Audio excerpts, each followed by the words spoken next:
em Gênesis capítulo 15, nós temos registrado o deserto de Abraão. O vale que Abraão atravessou e que todos nós atravessamos. O vale da desesperança, o vale do desânimo.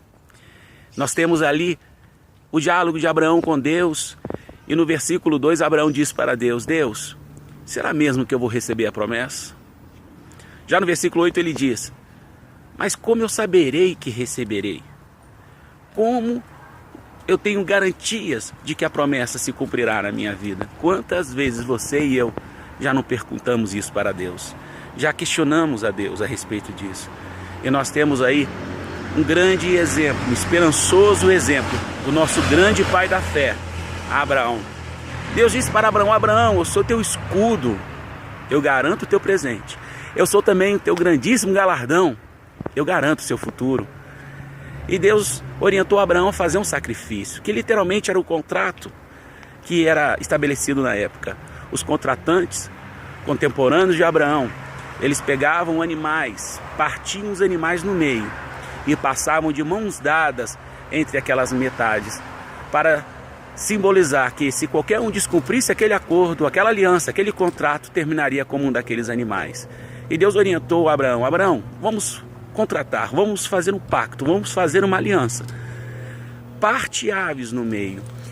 Abraão partiu as aves no meio, colocou uma em frente à outra, formando um corredor. E quando ele estava sacrificando ao Senhor, a Bíblia diz no versículo 11 de Gênesis 15, que vieram as aves para comer o sacrifício de Abraão, para atrapalhar o sacrifício de Abraão.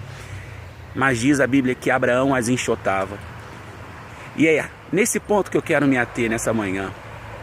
Aves na Bíblia, em Mateus capítulo 13, na parábola do semeador e em outras passagens, essas aves de rapina representam os demônios, representam os maus pensamentos, representam o inferno, representam Satanás, que vem para atrapalhar o nosso sacrifício, o nosso relacionamento com Deus. Mas nós devemos fazer como fez Abraão, nós devemos enxotar as aves.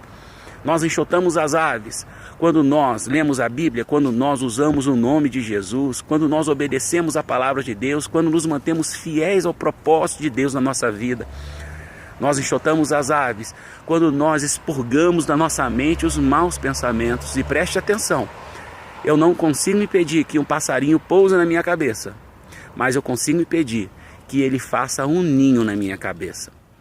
Então, quando os maus pensamentos se manifestarem, enxota, coloca para longe. Porque certamente você, assim como Abraão, verá a manifestação do carinho de Deus e do amor de Deus. De tal forma que quando Abraão enxotou as aves, Deus veio na forma de uma tocha de fogo e somente ele passou entre aquelas metades. Somente ele se obrigou naquela aliança com Abraão. Isso tudo por amor a Abraão. Então, que nesta manhã você aprenda com o nosso grande pai da fé. Quando vierem as aves, enxote essas aves, porque certamente Deus honrará o seu sacrifício.